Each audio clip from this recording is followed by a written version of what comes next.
សួស្តីបងប្អូនស្វាគមន៍មកកាន់ថ្នាក់គណិតវិទ្យាទី2នៅក្នុងវីដេអូនេះខ្ញុំមកធ្វើកំណែកិច្ចការផ្ទះរបស់យើងនៅក្នុងមេរៀនទី5វិធីគុណចាយើងចូលដល់វីដេអូទី4អញ្ចឹងអ្នកគ្រូដាក់ថាភាគ4តោះឥឡូវគុណមើលចាទី1ចូលគូសញ្ញាគ្រីសក្នុងប្រអប់ចម្លើយនៃផលគុណខាងក្រោមចាអញ្ចឹងគេយក3គុណនឹង7អញ្ចឹងយើងត្រូវចេះមេលេខចា3 7ដងគឺស្មើនឹង20 21ចាអញ្ចឹងចម្លើយត្រឹមត្រូវគឺចម្លើយគឺ3 7ដង21ទី2ចូលគូសញ្ញាគ្រីសក្នុងប្រអប់ចម្លើយនៃផលគុណខាងក្រោមចា5 8ដងចា5 8ដងគឺ40ចា5 8ដង40ចាអញ្ចឹងចម្លើយត្រឹមត្រូវគឺខ5 8ដង40អាហ្នឹងតើតកូនចេះមេគុណយើងបន្តមកទៀតលេខ3ចូលគណនាផលគុណនិងបំពេញចន្លោះខាងក្រោមចាក3គុណនឹង2ចា3 2ដង6ចាខ3គុណនឹង5 3 5ដង15ចាក3គុណនឹង8 3 8ដង24ចាខចាវាស្មើ12អញ្ចឹងកូនយកប្រមាណគុណនឹងចំនួនប្រមាណឲ្យចេញ12អញ្ចឹងកូនអាចយក2គុណនឹង6ចា2គុណនឹង6ឬក៏6គុណនឹង2ស្មើ12ដូចគ្នា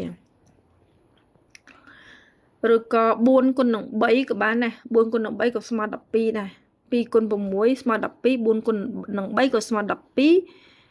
2គុណនឹង6ក៏ស្មើ12តោះង4គុណនឹង2 4 2ដង8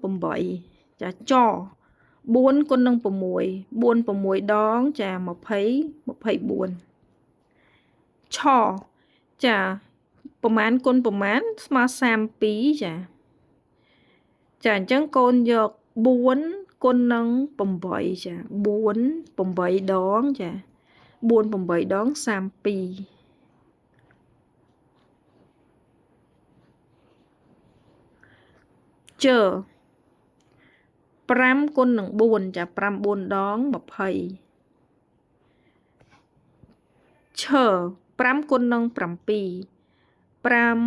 6ដង30 5 7ដង35ចាញចា45គុណយកគុណនឹងប៉ុន្មានគឺយក5គុណនឹង9 5 9ដង45តចា4គុណនឹងប៉ុន្មានស្មើ20គឺ4គុណនឹង5 9ដង20ថចាប្រមាណគុណនឹង6ចេញ18គឺ3ចា3 6ដង18តចាប្រមាណគុណនឹង6ចេញ24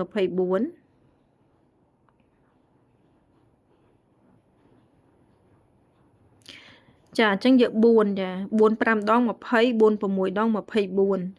ថចា4គុណនឹង9 4 9ដងចា36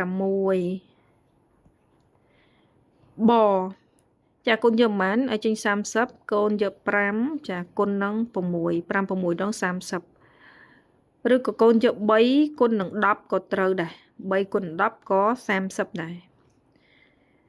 ចាប្រមាណគុណនឹងប្រមាណចេញ25ចាអញ្ចឹងកូនយក5គុណនឹង5 5 5ដង20 25ចាអញ្ចឹងអានេះ3គុណ10ក៏ចេញ30ដូចគ្នាចាអញ្ចឹងនៅក្នុងវីដេអូនេះអ្នកគ្រូមានប៉ុណ្ណឹងយើងជួបគ្នានៅវីដេអូបន្ទាប់ដែលយើងនឹងធ្វើកំណែកិច្ចការផ្ទះរបស់យើងដដែលនៅក្នុងមេរៀនទី5គឺវិធីគុណបើកូនពេញចិត្តវីដេអូអ្នកគ្រូកុំភ្លេចជួយចុច like ឬក៏ subscribe ដើម្បីទទួលបានវីដេអូថ្មីៗបន្តទៀតអរគុណច្រើនជម្រាបលា